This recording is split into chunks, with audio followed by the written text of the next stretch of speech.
Welcome to Forward Seas One Family, where we share thoughts and opinions concerning life in Taiwan, the region, and the world. I'm your host, James Thomas, coming to you from Taipei, Taiwan, and I'm so glad to have you traveling along with me on this journey. And welcome to the show. You know, it's apparent that things are changing, and things in the States, especially in the States, my home country, has changed a lot.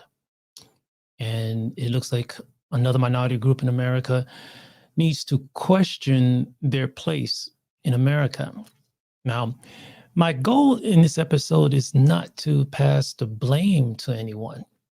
My point is to start a certain type of dialogue that can help people think about where we're going to go from here.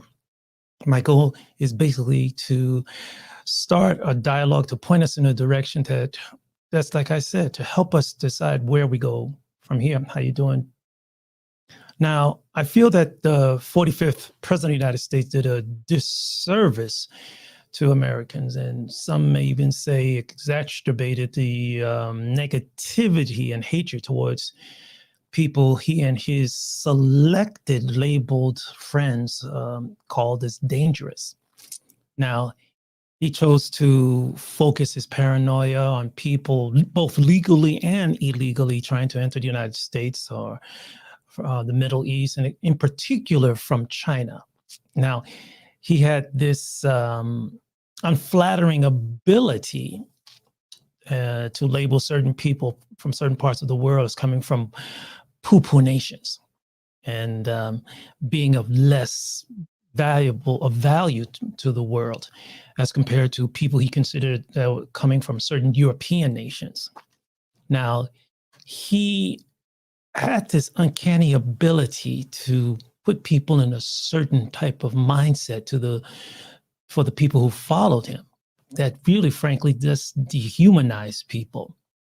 Now, I'm not here today to talk much about, how much we should blame 45, for the mess he's at least partially responsible for.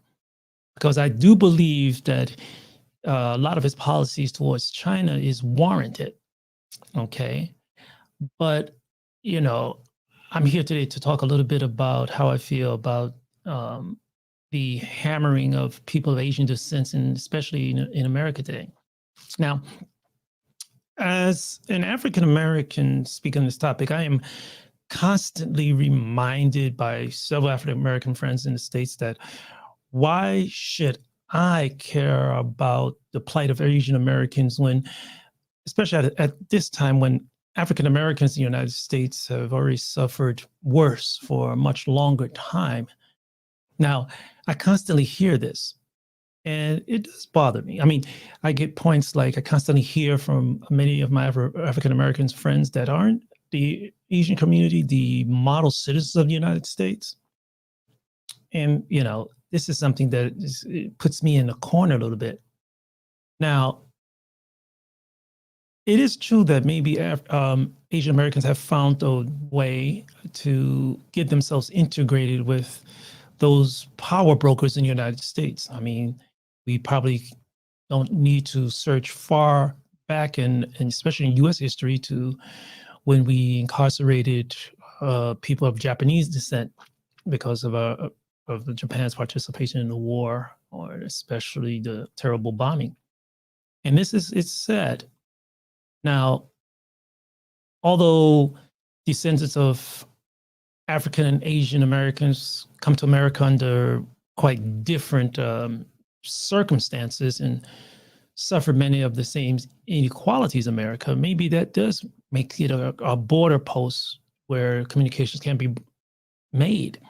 Now, it is important for me to stress that although the historical situations that brought us to America were different, there are some commonalities.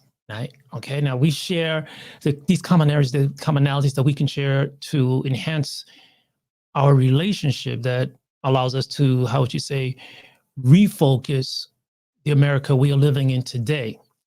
And as Americans in the same country, we are most likely one day, at least one day, we will come into contact with each other. And my goal is to try to help make the current and future contacts and interactions a little bit more positive and fruitful, I would say.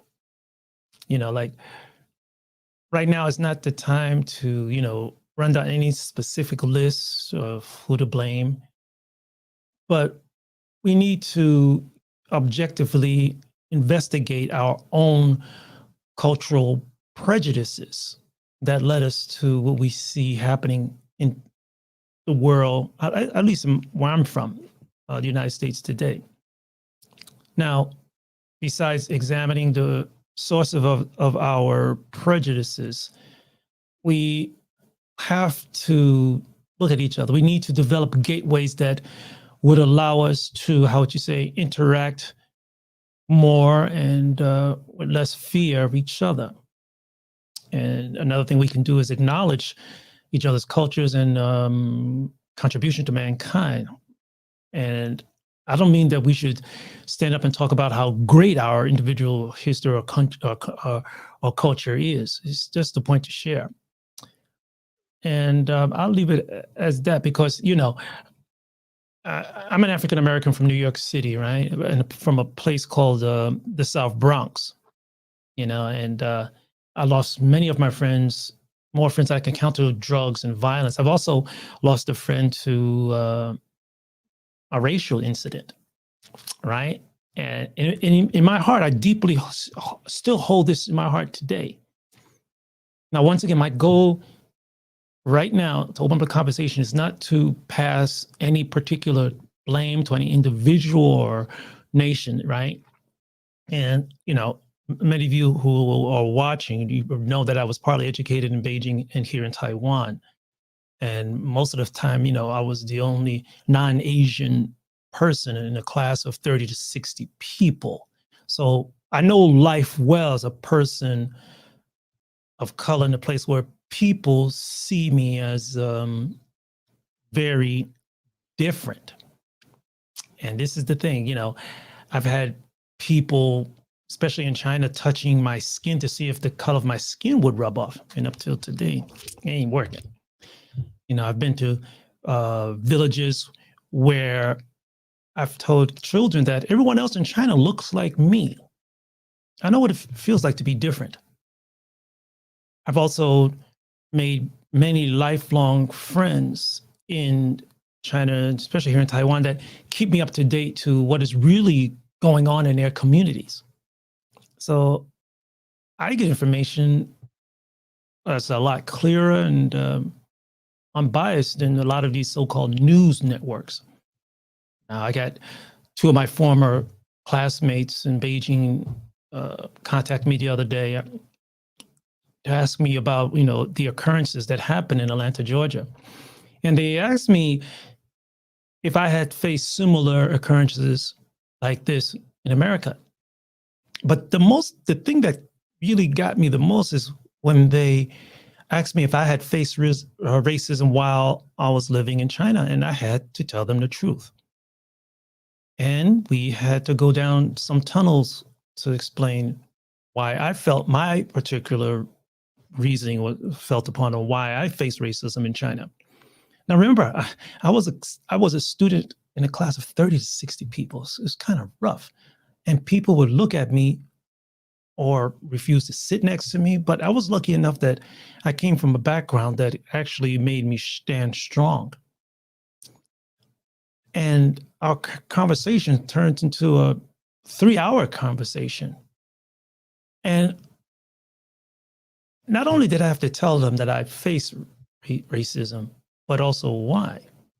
And I could feel, I noted that they felt even heartbroken when I told them that I faced this, what they call racism, that maybe people in different cultures, a different perception of what it is. I felt that they felt a little heartbroken on this point. But it was good to be able to communicate this to them in a way that they can understand in their own language. Now, there are many Americans, if we look on the other side, I mean, if I look at the situations my friends faced, especially of the Asian in the United States, and compared to mine, there are similarities. But when I go back and after the conversation, talking to my friends in Beijing, I was finally aware that they really had no idea what racism was, at least from our Western concept. And the conversation really helped bridge a lot of holes, filled in a lot of blanks for them, and also for me too. Because, for example, there are Americans who call themselves patriots, right? Who have never encountered people from other nations or lived outside of their own nations in a long term. And going overseas for vacation, doesn't count. Okay, interacting with people and communities from other countries in your own community builds, how would you say, fundamental cultural understandings, and sometimes both good and bad, but it's a learning experience. Now, today, many Americans especially are unable to think outside of their current situation. There's a lot of reasons for that. And yes, the US, like other nations, has poor people, drug abuse, violent crimes. However, there's still a lot of good that outnumber the nation's shortcomings. And the US is still facing issues, like I said, of racism, financial inequalities. And these problems aren't things that will be overcome easily. But one thing is for sure is that in America, we are willing to face these issues in an open platform. Unlike my friends in China, when they can't openly deal with certain social issues because it's just not allowed. People are not allowed to see the dark side. And sometimes you need to see the dark side so you can fanxing, so you can have a better internal view of yourself.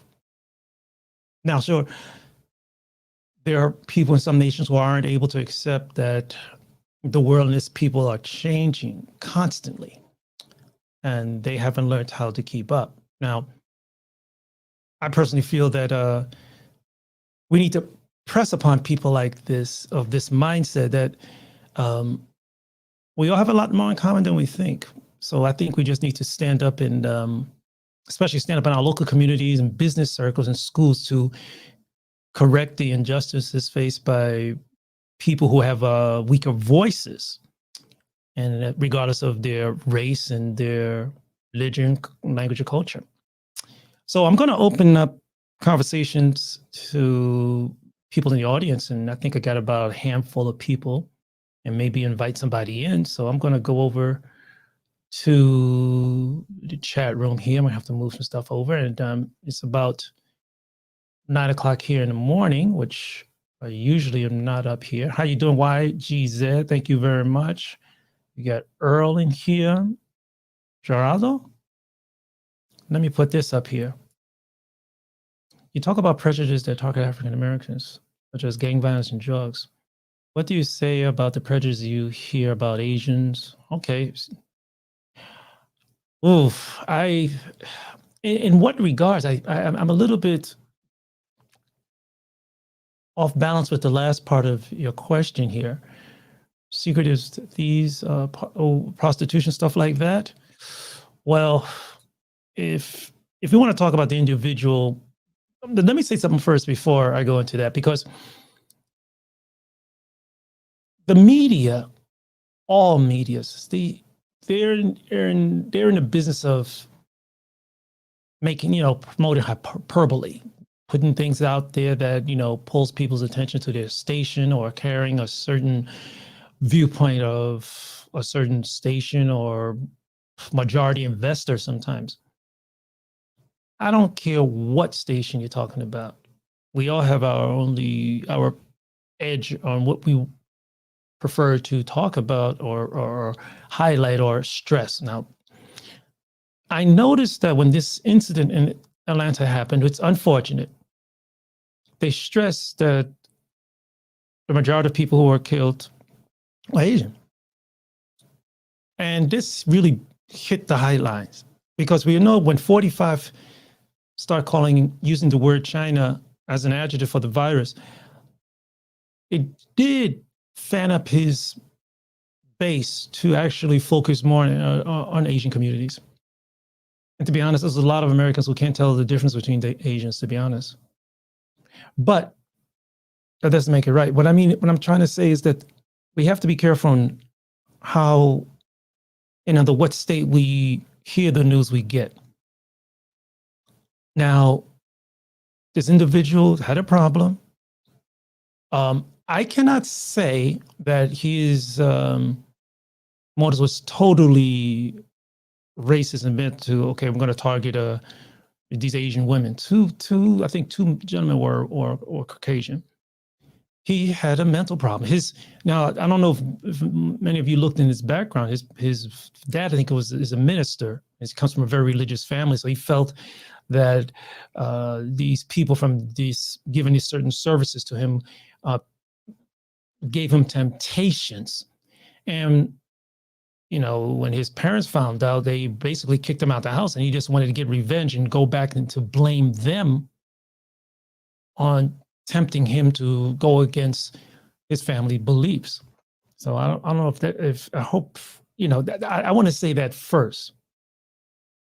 Okay, and if I'm falling off balance there, bring me back. Okay, this is the next one here. Oh, okay. That particular case in Hudson was not racially motivated, in my opinion. Okay, this is coming from Wu Kui. This guy, that's right. He did have a problem. So the guy, yes, he should go to jail for a long time. A long, long time. And what he did was wrong.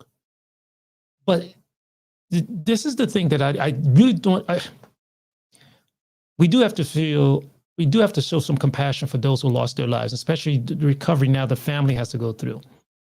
But the thing is, what I'm noticing here on YouTube, here on Clubhouse, I am noticing a lot of people sharing their thoughts and their emotional reflections.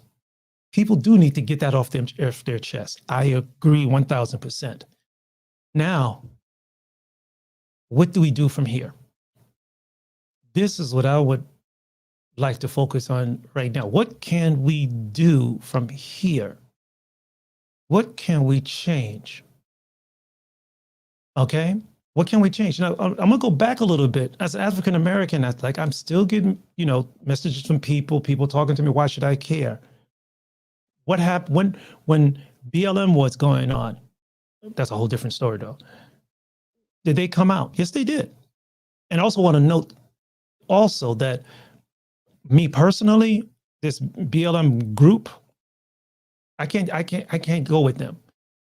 But I can understand the feeling behind what many of the people represent, not the people who founded the group, because I'm not a Marxist, but for those people who actually came out and who wanted to show that inequalities, regardless of race, is just wrong. Yes, we do have a group of Asians that came out for Black Lives Matter, but that's only in the recent times. In the 60s, not much came out of the Asian community because they were still trying to stay undercover from what happened to them after the Japanese internment. So yes, you're right. It was sexually motivated, as I see most of the time. Curious to hear what you think, because thank you. Curious to hear what you think, because every nation has its own strengths and weaknesses. Yeah, we do.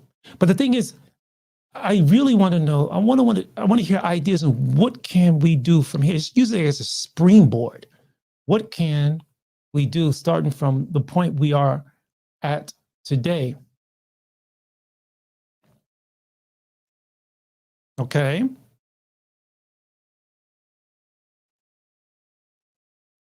Try to be patient, but for how long? We can all try to be patient, but that has a limit when lives are at stake.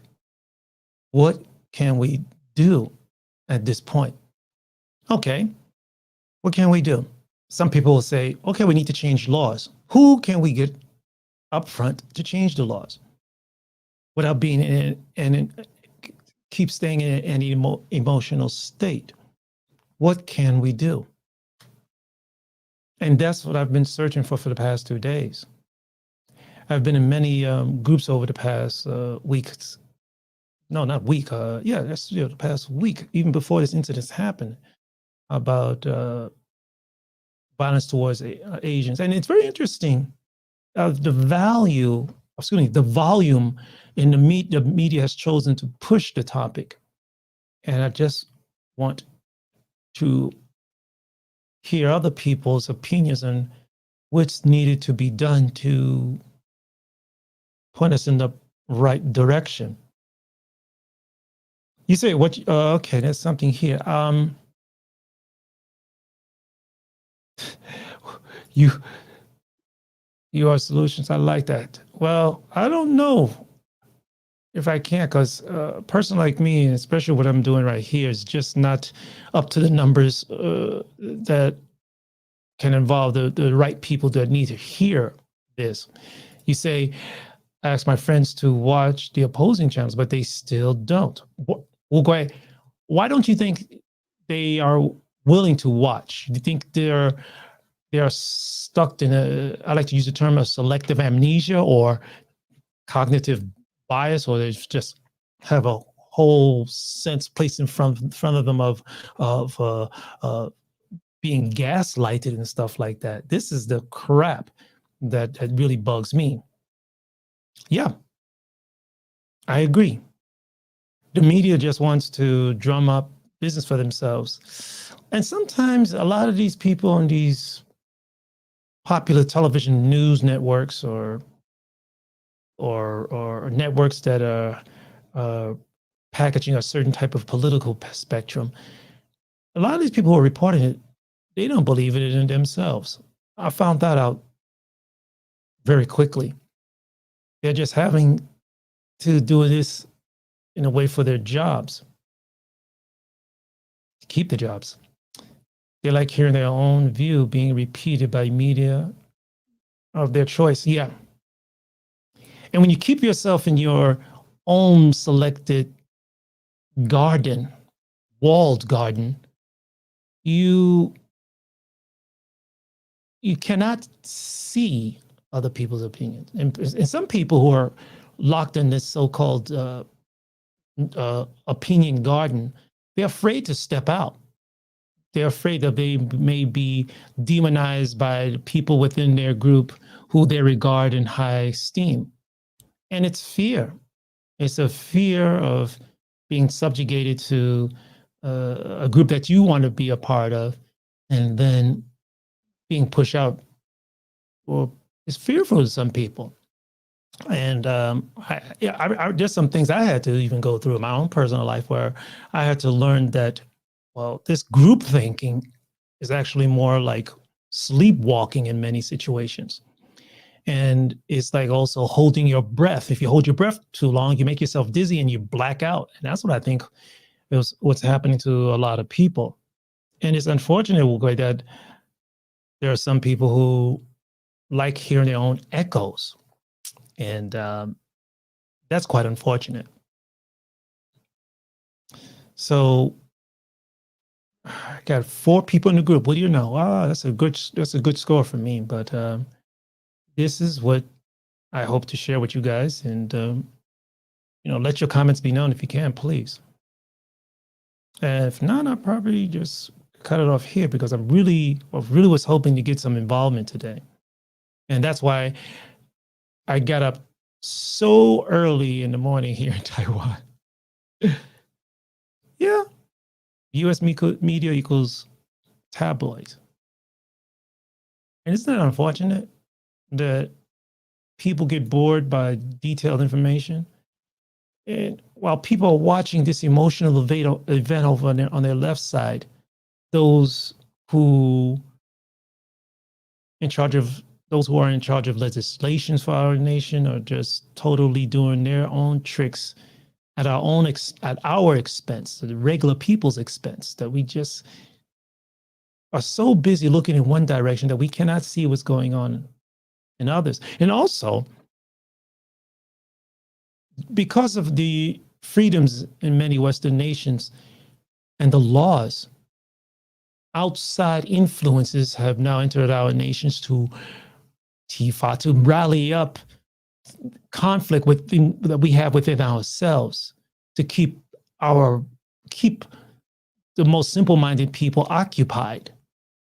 And this is causing many Western nations, especially the United States, to implode when we have outside forces, some from, here comes the word, nefarious nations, looking for a goal to stir up internal conflict within America because they can legally do it through their sponsored foundations in Western nations. And they hope that we just tear each other apart. And it's just sad. Oh, I'm sorry. Can you send notifications so we know when you will be live? Oh, I thought I did. I'm sorry. Yeah. Yeah. What do we got here? We agree. We should try to invite people who think differently, are you saying, or what?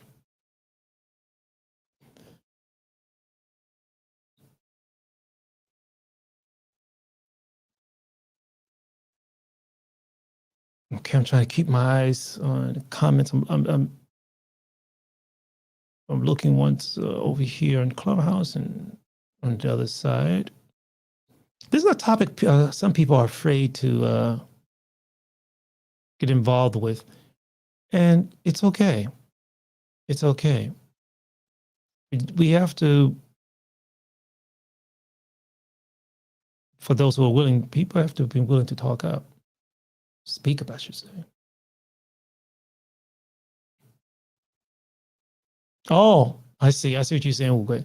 On one, okay, I see. I did put this up 2 days ago, I think.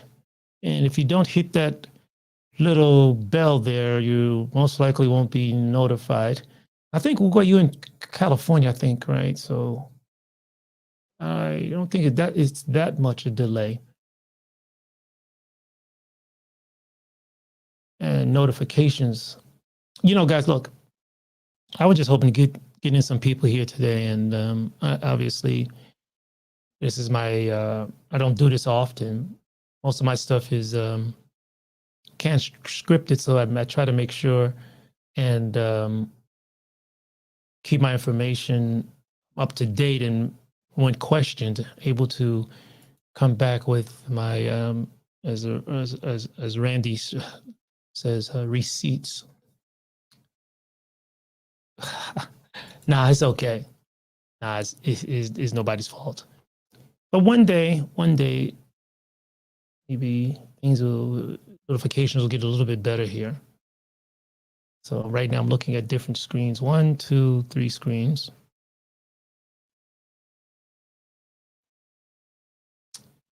Well, okay, guys, look, it's 30 minutes. I just wanted to just jump in real quick. And, hey, thanks a lot.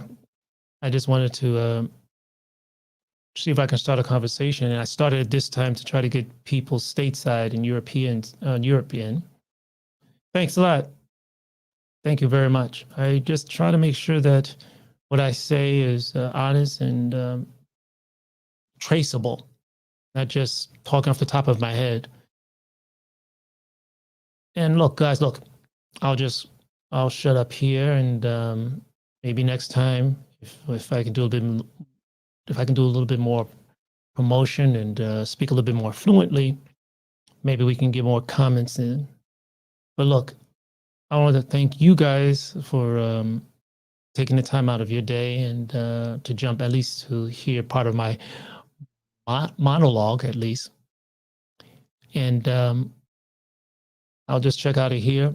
Thanks a lot for tuning in, and maybe next time if there's more you'd like to say, if there's anything you'd like to say, leave a comment, and I'll see what I can do to see if I can help out with that, and maybe do something at another time. Hey guys, take care, and bless you guys. Peace.